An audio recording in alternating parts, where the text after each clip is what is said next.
बाबा हमारे हाथ में बड़ी खुजली होता।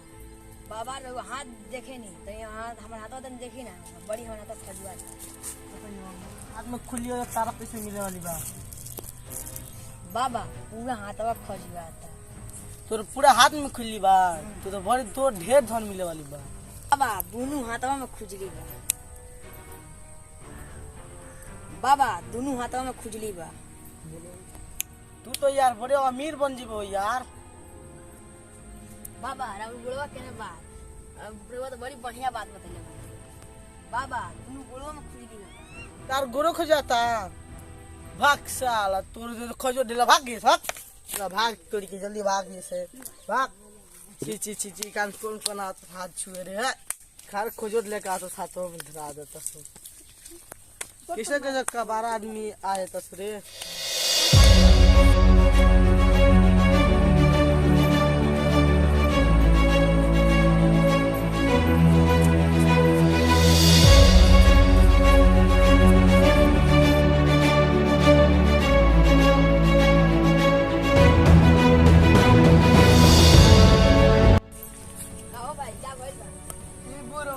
नचनिया भूत धलला बा भूत धलला बा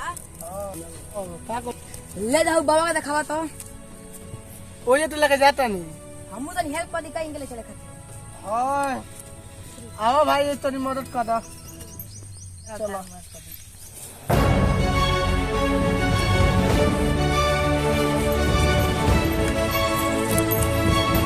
ले बहुत सुंदर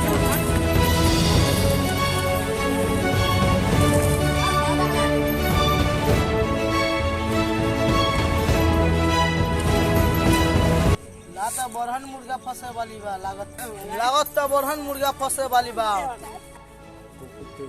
हर शंभू आओ जजमान का हुआ आज जल्दी आओ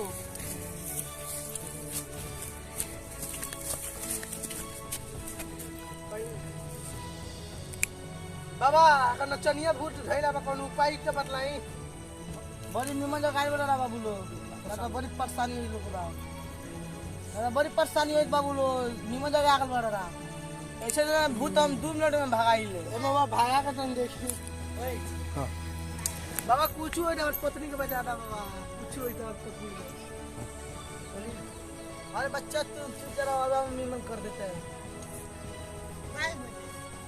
अरे बच्चा ये पे उठा के बैठाओ तो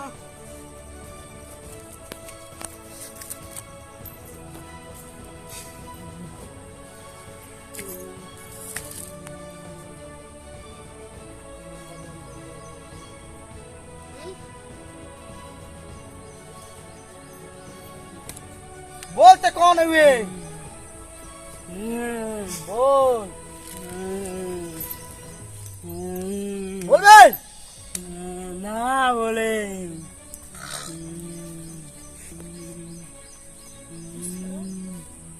ना रे हम नचनिया भूत हई रे ना छोड़ ना के ना छोड़े हम डांडो देबे रे बेटा वाह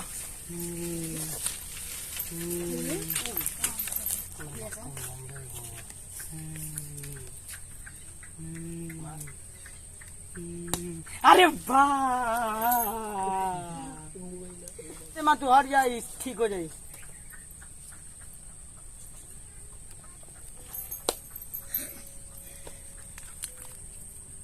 ढील हो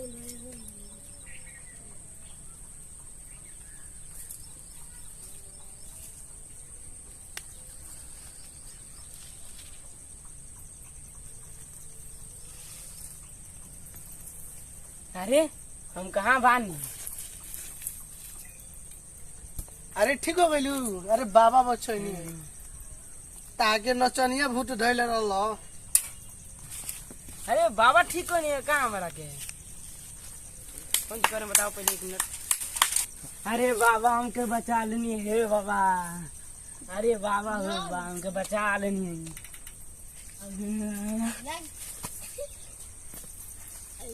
है तोर बच्चे कौन भूत रे बाबा तो आशीर्वाद दियो चलल जाओ हम सीधे वाले के कौन महीना होता जाओ जाओ जाओ जुगी जियो जाओ जाओ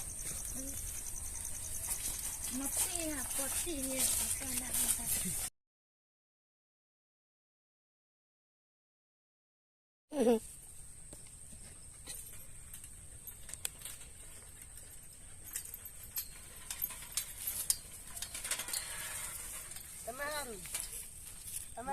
गाना गा लगे लेबो का गाना गा लगे का एगो हाँ चली गा लेबे के एगो तो उतर उतारी